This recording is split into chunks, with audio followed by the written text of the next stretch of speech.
6 hari telah berlalu sejak Iran beradu serangan dengan Amerika Serikat dan Israel. Iran tak menunjukkan tanda-tanda akan menarik diri. Sebaliknya, kawasan Timur Tengah saat ini tampak seperti samsak yang pasrah menerima hantaman gelombang rudal dan drone Iran yang datang bertubi-tubi. Ironisnya, perisai canggih yang selama ini diagungkan Barat justru bolong. Titik-titik vital militer Amerika Serikat di kawasan Teluk kerontok satu persatu. Mulai dari pangkalan di Bahrain, Qatar, sampai Arab Saudi. Negara-negara Arab menunjukkan keengganan membalas Iran. Tapi, perlahan mereka mulai menunjukkan rasa risih akan strategi Trump yang malah mengancam kawasan Teluk. Kenapa negara-negara Arab tak membalas? Apakah mereka sengaja menahan diri? Ataukah ini cermin dari ketidakberdayaan mereka?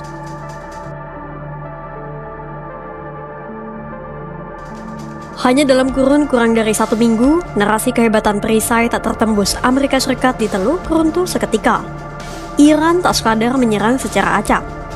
Mereka membidik titik-titik saraf yang paling sensitif seperti infrastruktur komunikasi militer dan radar yang jadi mata dan telinga militer Amerika Serikat di Timur Tengah. Mari kita bedah satu persatu. Di Bahrain, jantung operasional armada kelima Angkatan Laut Amerika Serikat di Manama tak luput dari bidikan. Sebuah drone Iran menghantam Radome atau kubah pelindung radar yang berfungsi sebagai terminal komunikasi satelit. Serangan ini bukan sekadar merusak fisik, tapi juga memutus jalur koordinasi vital operasi Angkatan Laut di seluruh Timur Tengah.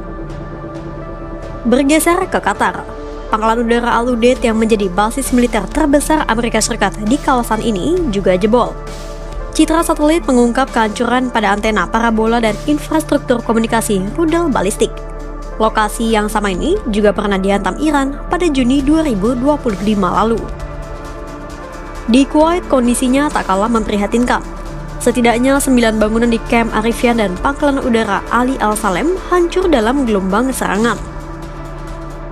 Sementara di Arab Saudi, kepulan asap sepanjang 1 mil membumbung dari pangkalan udara Pangeran Sultan setelah IRGC mengirimkan kombinasi maut rudal dan drone.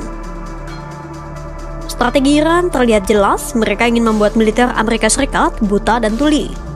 Karena mereka juga menyerang radar canggih ANTPY-2 di Uni Emirat Arab yang dirancang khusus untuk mendeteksi rudal balistik. Sebuah radar yang kini nasibnya dipertanyakan setelah bangunan di sekitarnya rata dengan tanah. Berdasarkan laporan terbaru pada 4 Maret 2026 dari Institute for the Study Work dan lembaga think tank lainnya, menunjukkan Iran semakin memperluas serangannya. Iran menebar serangannya ke Selat Hormuz, Qatar, Uni Emirat Arab, Arab Saudi, Kuwait, Yordania, Israel, Irak, Suriah, Oman, dan diduga sampai Siprus. Iran bahkan dikabarkan mengirim rudalnya ke pangkalan Amerika Serikat di Turkiye, meski ini sudah dibantah pihak Iran. Serangan Iran begitu menyebar, menunjukkan pertahanan Amerika Serikat di kawasan itu seolah tak bisa berbuat banyak untuk menjaga negara-negara Teluk.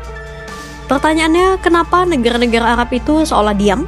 Apakah mereka memang sengaja diam, atau payung pertahanan dari Amerika Serikat tak mampu menjaga mereka dari serangan Iran?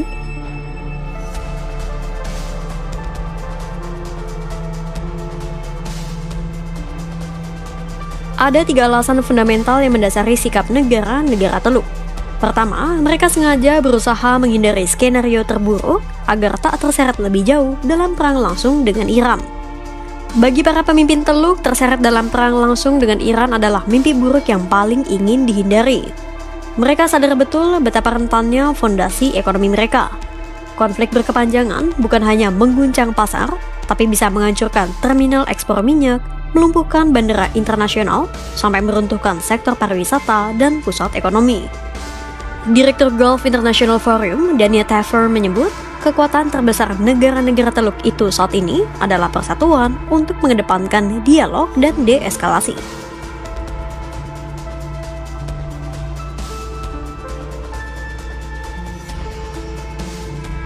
Kedua, karena adanya kekhawatiran jika Iran runtuh.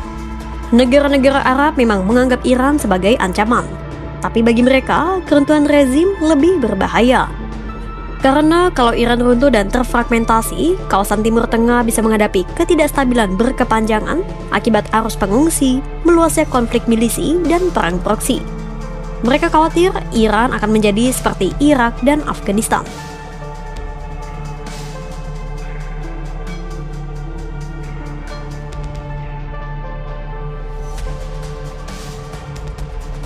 Faktor terakhir yang mengunci pergerakan negara Teluk adalah arahan dari Amerika Serikat sendiri.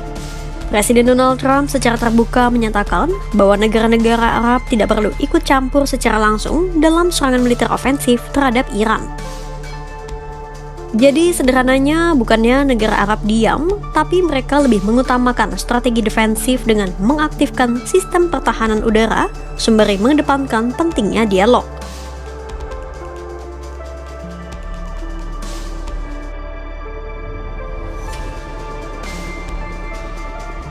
Negara-negara Teluk kini berada dalam posisi yang krusial.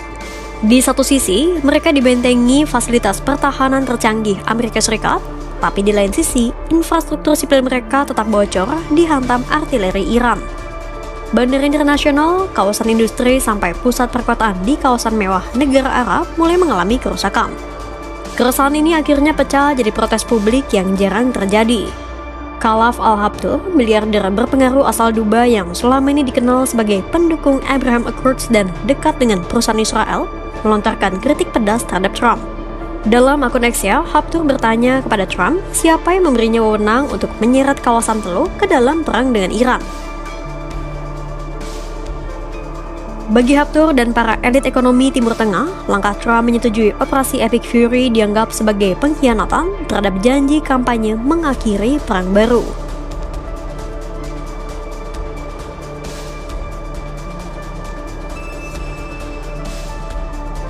Habtur curiga kebijakan Trump saat ini lebih banyak disetir oleh Perdana Menteri Israel Benjamin Netanyahu dan mengabaikan kepentingan mitra-mitra Arab Amerika Serikat.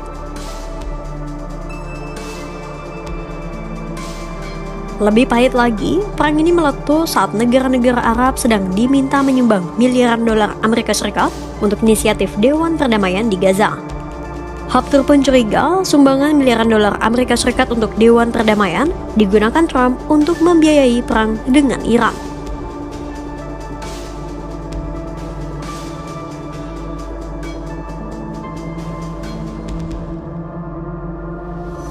Enam hari yang membara di Timur Tengah telah mengungkap sebuah fakta bahwa payung keamanan Amerika Serikat juga punya batasan. Pangkalan militer yang rontok dan infrastruktur sipil yang jadi sasaran menjadi bukti Amerika Serikat tidak bisa menjamin keamanan negara-negara Arab sepenuhnya. Diamnya negara-negara Arab jadi sinyal bahwa tekanan Iran berdampak kepada kalkulasi kawasan untuk menyelamatkan ekonomi dan masa depan kawasan dari kehancuran total. Namun, protes keras miliarder Dubai pendukung Amerika Serikat adalah alarm bagi Trump. Kini kepercayaan negara-negara Teluk terhadap Amerika Serikat tengah diuji. Kira-kira apa langkah negara-negara Teluk berikutnya?